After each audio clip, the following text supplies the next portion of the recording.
is Russ. Yeah, I'm back in the car again. Yeah, what's today? Today is Monday, June 23rd. It's about 12:32 p.m. Yeah, I haven't driven this car in over a week. Yeah, I was out on the cruise, right? So I came back on a Saturday and spent Sunday and part of Monday editing the video. So I thought that I would have this up by Wednesday, but no, I think I'm going to actually upload it for Monday. Yeah, so by the time you see this video, that video is already out. Yeah.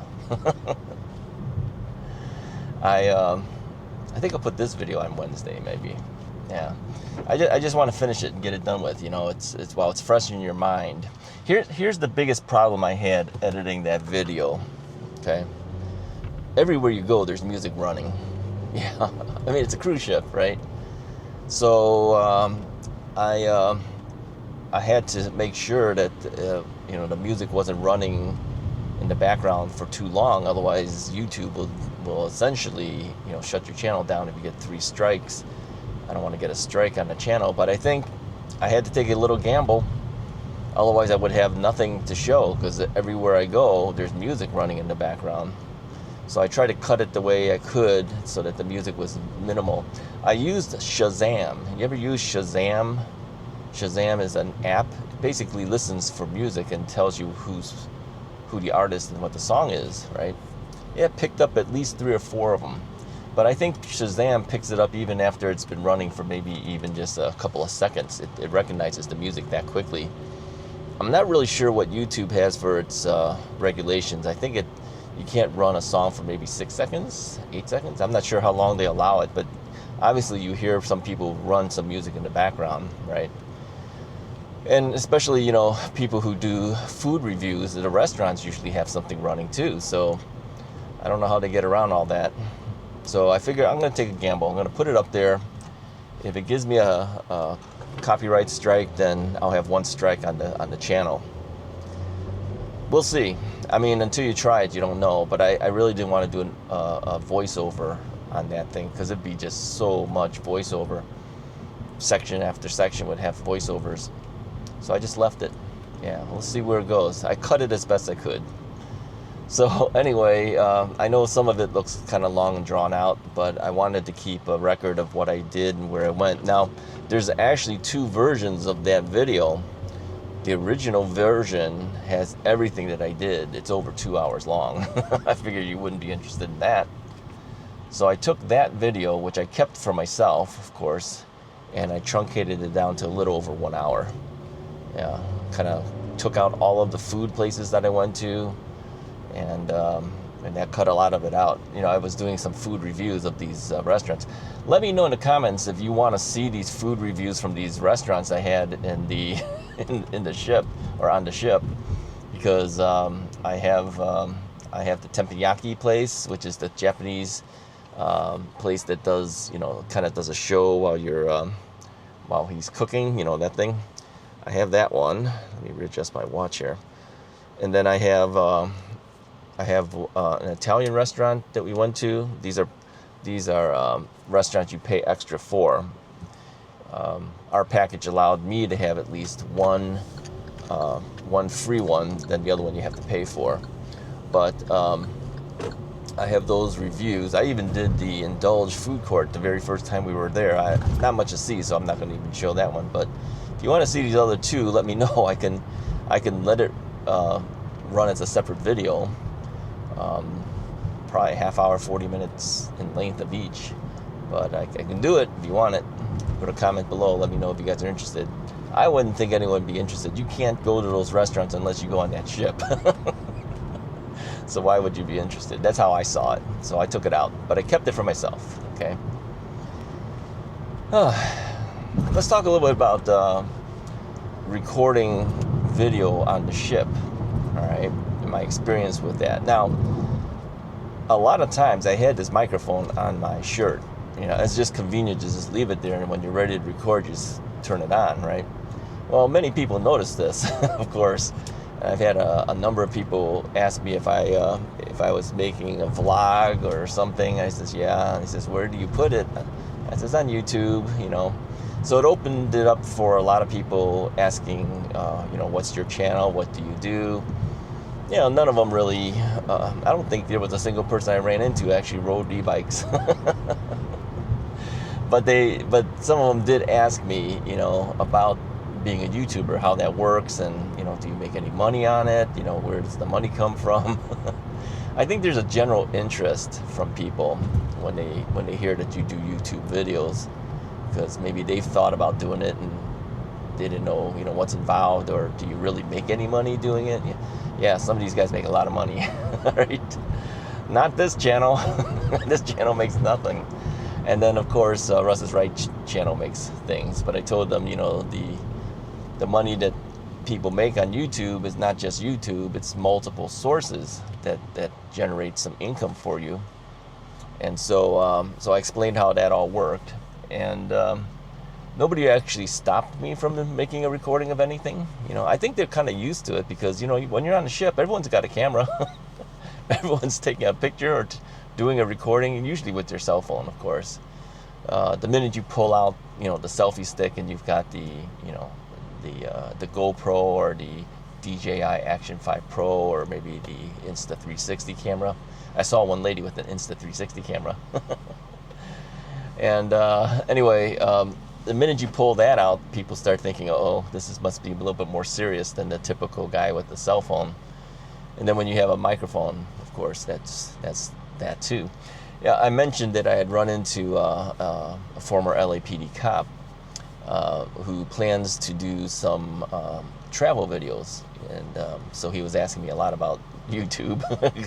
he's got to get his stuff all set up, I guess. So yeah, I gave him some information about, you know, things, and hopefully he can get himself started. But I did tell him that it does take time. You know, it's very few people who go on YouTube get instantaneous success. It takes a while to build an audience. So even for this channel, it takes a while, right? I mean, Russ is Right has got almost 22,000 subscribers at this point. I mean, I think we're shy by maybe about 10 or 11 people. Then we'll hit 22,000. But of those people, only 220 something, 250 something of them came over to this channel. So it's very hard to get people to watch what you do, and you know, on a daily basis to have people view your videos. But you plug along, you just keep going, you know, keep going, and if they watch it, they watch it. If they don't, oh well, they don't. Plus, you know, sometimes you don't have people watching right away, but later on they're searching, then they find it, they watch it. I mean, there's a lot of people still watching my knee replacement videos. It's true. Had a comment today from a knee patient.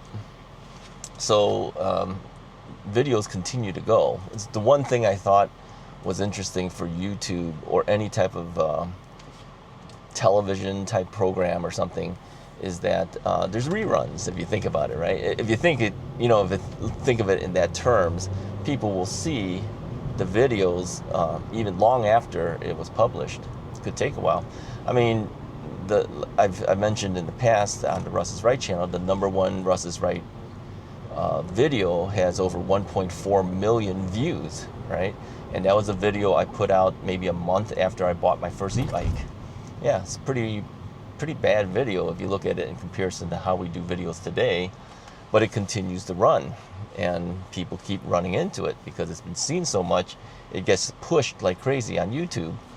So you never can tell, and that one video has generated thousands of dollars for me.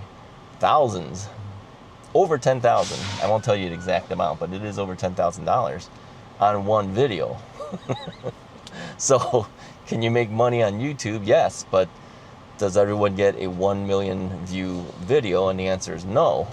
In fact, I'm very surprised that one actually went that far, but it did. It was like a month after I first got my e-bikes. So really, you never can tell what will be a popular video and what won't be a popular video. Anyways, while I was on the ship, I would, you know, whenever I'm recording something in a restaurant or something, I'm always a little self-conscious, because you kind of wonder, you know, are people looking at you? Are they thinking you're a nuisance, or but I just put the camera on the table and I just talk to myself. Of course, those who are with me, they probably think I'm a nuisance because I'm talking to myself into the camera. But whatever. Yeah, you got to do what you got to do. It's just the way it is. So I'm headed to Costco, as I usually do, to do a late lunch, and then I have a number of things that I have to pick up as well. So I've got a mission to actually purchase some stuff at Costco. How do you like that? And then do some grocery shopping, because I don't have anything. I literally have nothing. I got rid of all of the food in the refrigerator, so I took something out of the freezer that I'll use for dinners, but I got to get some regular stuff. So the diet has to happen too, because I gained 3 pounds on this trip, and of course I had gained like 17 pounds back from the 50-pound loss, since Thanksgiving. So yeah, I've got a good 20 pounds to drop again. It kind of goes up and down. This was just kind of bad, but I knew that after the cruise you're going to gain some weight. I mean, if you don't gain weight, then you really haven't experienced the cruise, because you do a lot of eating on the cruise. I mean, every moment there's like, oh, you want to try one of these? Okay, let's try that. And the next thing you know, you're eating again. Did I eat the desserts? The only thing I ate was I had a couple of cookies every now and then. We had cookies in the solo cruising lounge. And then I had a couple of little ice cream cones. They give you really small little ice cream cones. Just because it's hot. It's hot out there. You want something to cool you down. So maybe a total of 5 of those throughout the 1 week. So you're small. The cone is only this big. It's not that big. And then it doesn't topple that much. It doesn't hold that much. The hole is really small. So yeah, it wasn't a lot. I had pizza on the cruise. Not the greatest thing in the world. I'm really not a fan of that. I think Carnival has better cruise pizza, to tell you the truth. These pizzas, I can live without it. I ate more eggs, bacon, sausage, and little diced potatoes in the 1 week that I've ever had in probably years. Combined. It was a lot, yeah. But they didn't have much offerings for me. Here's the interesting thing. They gave you a survey. Do you have any dietary restrictions? I put down, yeah, I'm diabetic. Nah, nothing. They did say something like they were going to give me a Sharps container, so you can put your little finger stick tests, put it in there so nobody gets hurt, to be thrown away. I never saw anything like that. Nobody asked me anything about my dietary things. I did tell the first waiter that I was diabetic, but it didn't seem to bother him. So you had to look out for yourself. And, if you went strictly on like no carbs and whatever, you wouldn't be eating anything there. So I had more carbs than I should. My finger stick tests were coming in at about 120 to 122, 123, in that general range. Okay. So it's higher than my norm. Usually now I'm probably around the 115 ranges. When I was doing really good before I gained some additional weight, I was even down into the 98, 97 ranges. You got to stay under 99. Okay, so I was a little higher than I should be, but I knew it was going to happen. I have a doctor's appointment in a week. They'll probably do an A1C test. It's going to jump it. Yeah, it's a combination of 3 months, but I've been doing terrible for the last several months. Probably the last 6 months I've been doing terrible. So I fully expect that the A1C test will show an increase. If I had to guess, I'm going to be around the 7.0 range. That's my guess. We'll see. We'll see where it really truly comes in. So, they give you a pre-survey type of thing for the doctor. They want to, find out, what your insurance is and all that. And I think one of the questions they usually ask is, have you been on, I don't know if it says have you been on a cruise, but have you been exposed to anybody who had COVID in the last week or something like that? Well, I don't think I can fill that survey out until maybe a couple more days, because I've been isolating myself somewhat from Mrs. Wright. And I don't think I have COVID. I mean, I think if I would have had COVID, I would know it by now. But usually they say COVID takes a couple of days, to fully feel that. So I've been back since Saturday. Here it is Monday, so that's 2 days. I figured by maybe Wednesday or Thursday I would know for sure if I have anything, but I don't feel anything. I think I'm perfectly fine.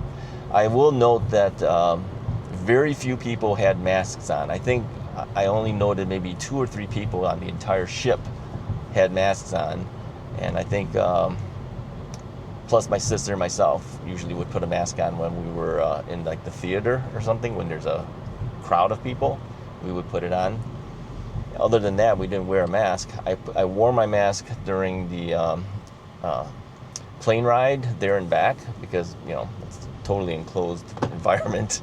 Plus the kid next to me was coughing like crazy, so who knows what he had. It was a tough ride coming back. I mean, it's a short ride from Orlando back to Chicago. It's only like a little over 2 hours, but our plane was delayed and everything, so it really pushed things back. And a lot of screamy kids and everything like that on the ride back, because they're all coming back from Orlando. They're coming back from Disney World, right? So you got a lot of kids. But overall, I would say the cruise was pretty good. No real complaints other than the fact that we couldn't communicate with each other. Like I mentioned on my preview video, that their texting thing wasn't really working. The only way you can text somebody is get on the internet, then you can send a text. But the problem is that they have to be on the internet at the same time to receive the text. So it wasn't good. I think that was the biggest frustration, is that we just couldn't find each other half the time. So I spent most of the time by myself, not with my group, which is fine. They should have some time on their own. But still, that wasn't a good thing. All right, I'm at the other Costco, so I'm looking for parking. This is always hard to find parking. There's somebody pulling out. Nobody's there, so I'm going to back up here and take his spot. It's not a handicap spot, but it's right next to it. So